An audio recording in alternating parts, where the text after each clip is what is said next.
महामंगल सूत्र में कहा है, फूट श्लोक धम्मे ही चित्तं यस्न कंपति ऐशोकं विरजं खेमं एतं मंगलमोत्तमम्।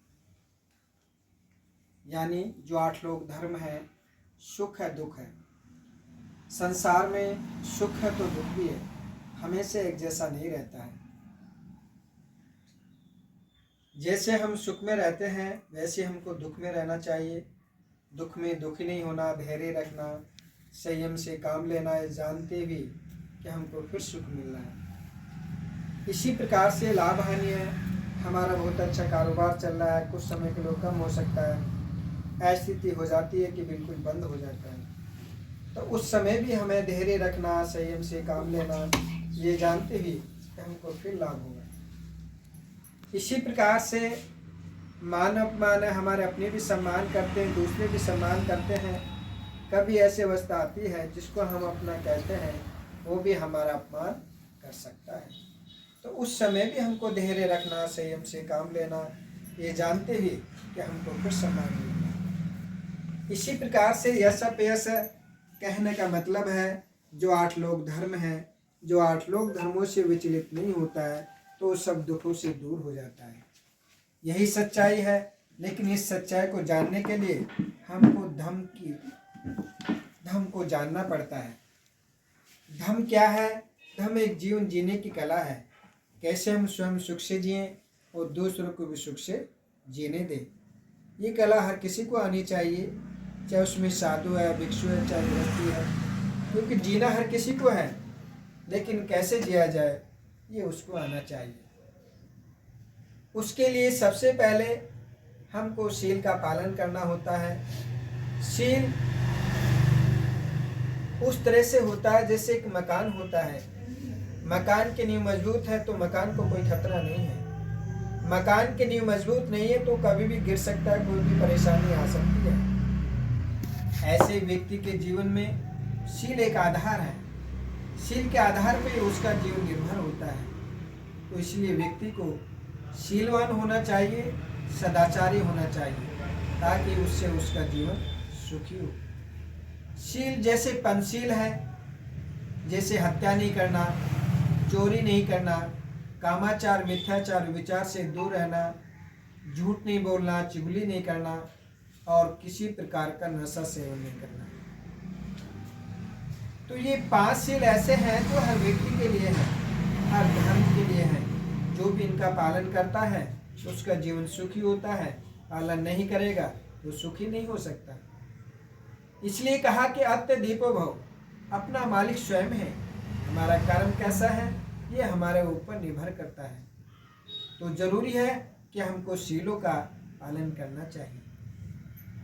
पंचशील से आगे 8 शील होता है। 8 शील वो समय समय पर पालन किया जाता है, जैसे पूर्णिमा है, अमावस्या है, अष्टमी है, यानी महीने की जो 4 तिथि है वो हमको उसमें पालन करना होता है। यानी साधारण रूप में इसको व्रत कहा जाता है, वैसे बौद्धम में उसको उपोषण कहा गया। तो व्रत का मतलब है कि आज हमने व्रत लिया है। किस चीज का व्रत लिया है?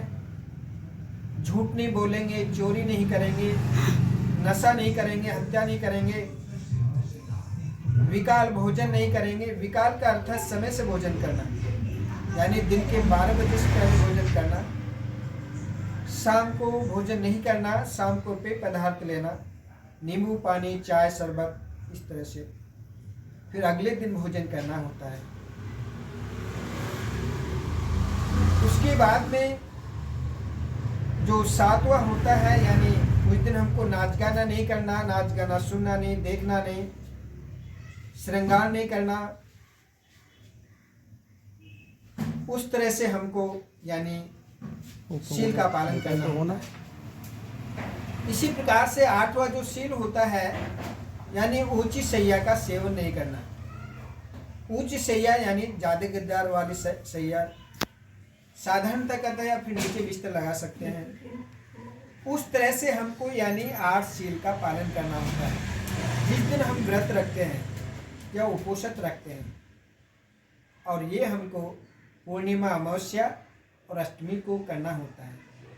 कहने का मतलब है कि जीवन में जितना हम ज़्यादा से ज़्यादा शील सदाचार का पालन करते हैं उतने ही हमारा जीवन सुखी होता है, और जितना हम शील सदाचार तोड़ते हैं उतने हम दुखी और परेशान होते हैं। इसलिए ज़रूरी है कि हमको शीलों का पालन करना चाहिए। शील के साथ में समाधि होता है। समाधि यानी मन को एकाग्र करना, अपने अंदर से जो बुरे विचार हो बाहर करना, अच्छे विचारों का अपने अंदर प्रवेश करना, उन अच्छे विचारों को बनाए रखना समाधि के अंतर्गत आता है। और तीसरा होता है प्रज्ञा। प्रज्ञा यानी प्रत्यक्ष ज्ञान। दूसरे अर्थों में जो विपश्यना है, मेडिटेशन है, ध्यान साधना है, वो हमको अपने जीवन में लाना चाहिए। वी माने विशेष, पश्यना माने देखना। किसको देखना? अपने स्वयं को देखना, हमारे अंदर क्या चल रहा है, क्या घट रहा है। तो जैसे जैसे हम उसको देखना शुरू करते हैं तो हमारे अंदर से जो विकार हैं, जो बुराई हैं, जैसे नशे की आदत है, झूठ बोलने की आदत है, काम तृष्णा है, क्रोध आता है, तो ये सब विकार होते हैं। लेकिन जैसे जैसे हम उसका अभ्यास करते हैं तो सारी चीज़ें दूर होती चली जाती हैं। लेकिन इन सब के लिए अभ्यास की ज़रूरत होती है। जैसा अभ्यास होगा वैसा हम उससे लाभ प्राप्त कर सकते हैं।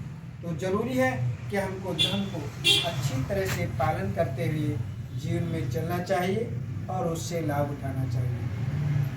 तो मैं यहीं पर अपने शब्द विराम करता हूँ। साधु साधु साधु।